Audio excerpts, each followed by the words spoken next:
Dans la capsule précédente, on a vu que l'allée de von Karman pouvait se produire à différentes échelles dans des fluides plus légers, dans des fluides plus denses.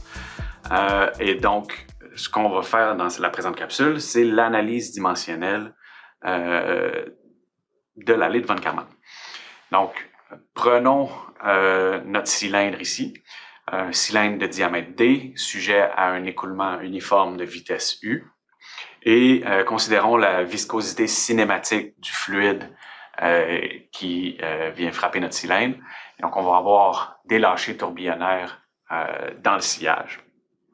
Et ce qu'on va faire, c'est qu'on va s'intéresser à la fréquence du lâcher tourbillonnaire dans le sillage. Donc, on a un écoulement, un système qui est bidimensionnel. Donc, on va considérer la fréquence du lâcher tourbillonnaire qui va être fonction du diamètre de notre cylindre, de la vitesse de l'écoulement, puis de la viscosité cinématique. Donc, ça nous fait 4 quantités.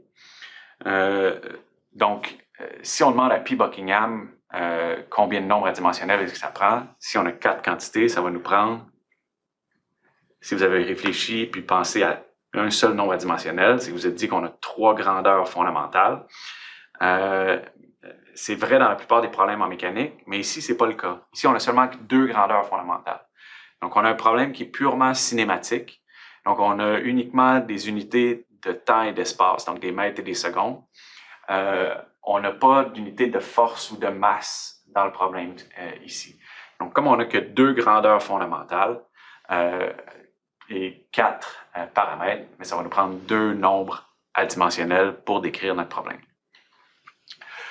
Donc, on a besoin de 2 nombres adimensionnels et donc ce qu'on va définir tout d'abord, c'est le nombre de Reynolds que vous connaissez sans doute, donc qui fait le rapport des termes inertiels en fonction des termes visqueux. Et puis, on va définir un nouveau nombre qu'on va appeler le nombre de Strouhal. Donc, le nombre de Strouhal, qu'est-ce que c'est? C'est un peu la fréquence adimensionnelle du lâcher tourbillonnaire. Donc, FLT, c'est la fréquence du lâcher tourbillonnaire qu'on va multiplier par le diamètre de notre cylindre et en divisant par la vitesse de l'écoulement, ça nous fait un nombre adimensionnel. Donc, maintenant qu'on a nos 2 nombres adimensionnels, voyons qu'est-ce qui se passe avec le lâcher tourbillonnaire selon ces valeurs de nombre adimensionnel. Donc, ce que je vous présente en premier, c'est un peu le portrait de famille du sillage d'un cylindre en fonction du nombre de Reynolds. Donc, à très bas nombre de Reynolds, pour Reynolds plus petit que 5, on va avoir un régime qui est non séparé. Donc, on a un écoulement, en fait, avec des lignes de courant qui vont être symétriques de part et d'autre du cylindre. Lorsqu'on atteint des nombres de Reynolds à partir de 5 jusqu'à 15, on va avoir des vortex contrarotatifs qui vont se développer. Et puis, autour d'un Reynolds de 40 ou un peu plus, on va avoir du lâcher tourbillonnaire qui va commencer. Donc, nos 2 vortex contrarotatifs ici demeurent attachés au cylindre, alors qu'ici, ils vont être relâchés périodiquement. À des nombres de Reynolds un peu plus élevés, de 150 à 300, il va y avoir une transition vers la turbulence dans les vortex qui sont relâchés. Et puis, à des nombres de Reynolds plus grands encore, on va avoir la couche limite qui devient turbulente. Et puis, ça va déstabiliser notre sillage beaucoup.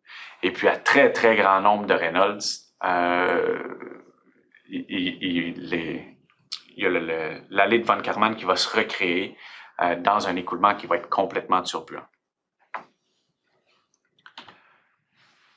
Donc, voilà pour le nombre de Reynolds. Et ce qu'on peut faire maintenant, c'est tracer notre nombre de Strouhal. Je le répète, c'est la fréquence adimensionnelle de relâcher des tourbillons dans le sillage en fonction du nombre de Reynolds.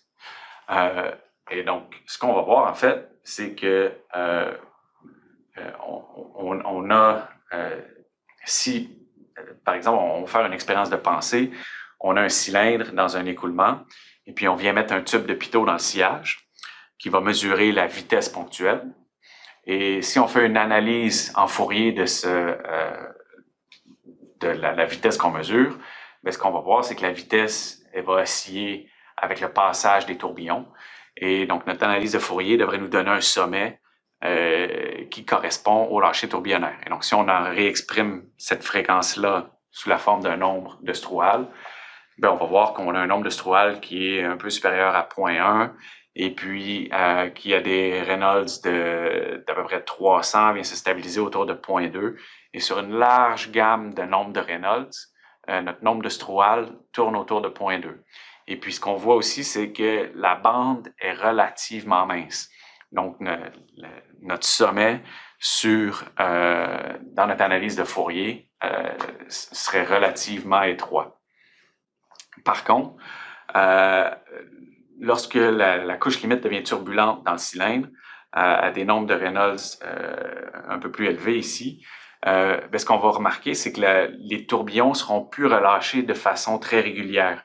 Et donc, si on faisait notre analyse de Fourier, ben là, on verrait qu'on aurait plutôt une bande de fréquence, on aurait quelque chose de très, très bruité, très peu clair, puis les images du sillage aussi nous montreraient pas des beaux tourbillons très propres.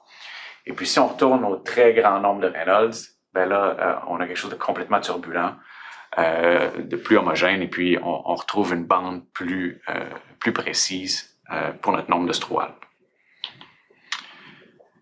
Donc, voilà un peu le descriptif rapide du lâcher tourbillonnaire derrière un cylindre fixe.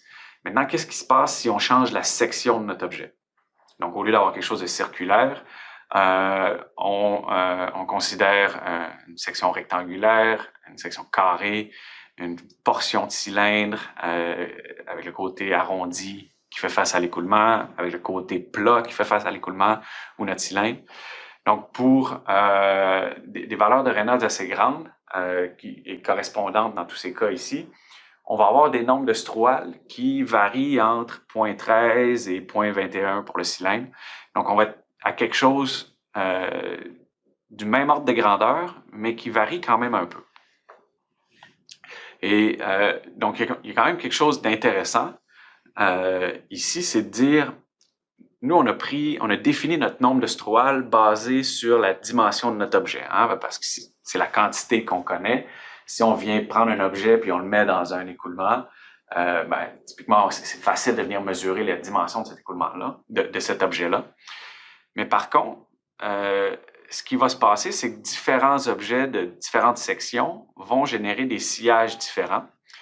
Et si plutôt que de mesurer la taille de l'objet, on venait mesurer la taille du sillage, et puis qu'au lieu de prendre la vitesse de l'écoulement en amont, on prenait la vitesse de part et d'autre du sillage, on pourrait venir redéfinir notre nombre de Strouhal comme un Strouhal prime, avec la fréquence du lâcher tourbillonnaire, la taille du sillage, puis la vitesse aux abords du sillage.